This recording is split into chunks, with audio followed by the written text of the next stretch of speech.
Terima kasih Datuk Pengerusi kerana memberikan peluang kepada saya. Saya nak mengambil bahagian dalam maksud B41 khusus mengenai peruntukan sebanyak 35 juta ringgit untuk menampung pelaksanaan kajian semula dasar pendidikan negara. Saya nak bertanya berkenaan dengan dasar Kementerian Pelajaran terhadap pembangunan SMJKC, Sekolah Menengah Jenis Kebangsaan Cina. Kerana dari sejak merdeka dulu, selepas sekolah-sekolah persendirian Cina, ada berpuluh buah sekolah persendirian Cina ini ditukar menjadi SMJKC. Dalam beberapa dekad ini, mereka menghadapi pelbagai masalah dari segi kewangan, dari segi pembangunan dan penambahan bilik darjah dan juga sekolah. Saya nak mengambil peluang ini untuk membukakan satu isu spesifik berkenaan dengan sebuah sekolah menengah jenis kebangsaan Cina SMJKC Chanhua yang terletak di kawasan saya. Saya nak bertanya kepada Yang Berhormat Timbalan Menteri, adakah Yang Berhormat Timbalan Menteri sedar bahawa semasa sekolah ini ditukar menjadi SMJKC, terdapat sebuah perjanjian di antara Kementerian Pelajaran dengan The Supervisor of Chanhua High School, Seremban, yang pada ketika itu salah satu syarat ataupun terma dalam perjanjian ini berbunyi, saya quote, that the Supervisor and Management Committee will not increase the size of the middle school beyond the pattern given below without the permission of the Minister. Selepas itu ada jumlah bilik darjah dan sebagainya. If it appears that this number of classes is likely to be exceeded, the Supervisor and Management Committee will take immediate steps to secure land and premises to enable a separate branch school to be created to accommodate the extra classes. It being further understood that a capital grant for this purpose will be made by the government, but not before the agreement has been enforced for 2 years. Maksudnya, sekiranya terdapat permintaan lebihan bilik darjah dan memerlukan sebuah sekolah tambahan ataupun cawangan sekolah, maka kerajaan akan memberikan, melalui Kementerian Pelajaran, akan memberikan peruntukan penuh untuk membina sekolah cawangan ini. Dan SMJKC Chanhua di Seremban ini yang asalnya terletak di Jalan Temiang, beberapa tahun lepas semasa mantan Timbalan Menteri Pelajaran yang merupakan ahli Parlimen Seremban telah mengusahakan, dan memang sebuah sekolah cawangan telah ditubuh ataupun dibina di Mutiara Gala, iaitu yang terletak di kawasan Parlimen Prasa sekarang. Dan sekolah ini telah beroperasi beberapa tahun, dan semasa pembinaan sekolah cawangan itu memangnya bukannya daripada full grant daripada kerajaan, ada peruntukan sebahagian daripada peruntukan daripada kerajaan, tetapi kebanyakannya adalah daripada derma masyarakat Tionghoa di Seremban.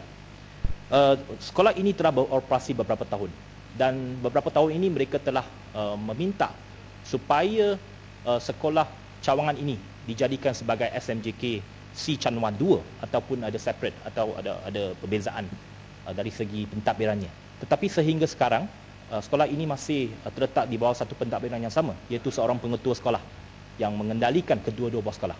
Dan pada November tahun lepas 2011, Presiden MCA sendiri, Datuk Cho Selek, telah mengatakan bahawa beliau telah memohon daripada Yang Berhormat Timbalan Menteri Pelajaran, dan secara prinsipnya Menteri Pelajaran telah bersetuju untuk memecahkan pentadbiran sekolah ini dan dijadikan sekolah menengah jenis kebangsaan Chanhua 2 yang merupakan ada 2 separate entity dan 2 pengetua untuk 2 sekolah yang berlainan ini.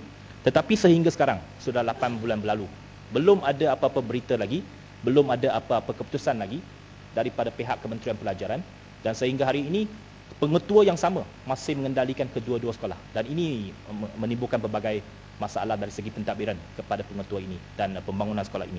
Cuma saya nak tanya, apakah perkembangan daripada pihak Kementerian Pelajaran terhadap permohonan daripada SMJK Chanhua ini untuk dipecahkan menjadi 2 separate entity? Itu yang pertama. Yang keduanya, dasar secara umum untuk pembangunan SMJKC di seluruh negara.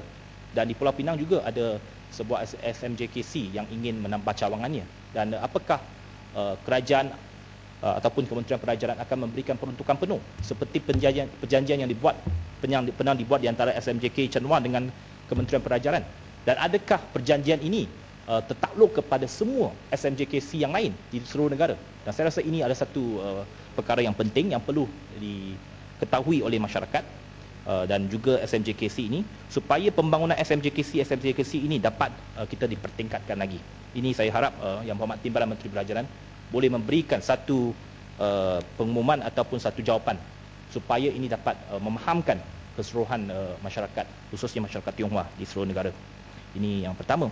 Yang keduanya berkenaan dengan UEC, CJ UEC yang merupakan satu isu yang telah lama diperbincangkan.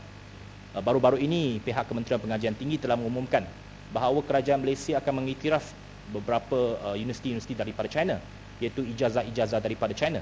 Adalah tidak masuk akal sekiranya kerajaan boleh mengiktiraf sijil-sijil ataupun ijazah-ijazah daripada universiti-universiti di China, tetapi kerajaan Malaysia sendiri tidak mengiktiraf sijil EEC. Kerana kebanyakan mereka yang pergi belajar dekat universiti-universiti di China ini adalah pelajar-pelajar daripada Sekolah Tinggi Persendirian China, iaitu mereka yang pemegang-pemegang UEC. Mereka pergi belajar dekat China, degree itu, ijazah itu boleh diterima pakai oleh kerajaan, tetapi pada hakikatnya, pada dasarnya, sijil UEC itu tidak diiktiraf lagi oleh pihak kerajaan Malaysia untuk mereka masuk ke dalam IPTA tempatan. Walaupun silibus mereka adalah lebih kurang sama dan sebagainya, hanya cuma bahasa pengantarnya yang berlainan. Saya harap ini dapat diberikan jawapan oleh pihak Kementerian Pelajaran. Terima kasih.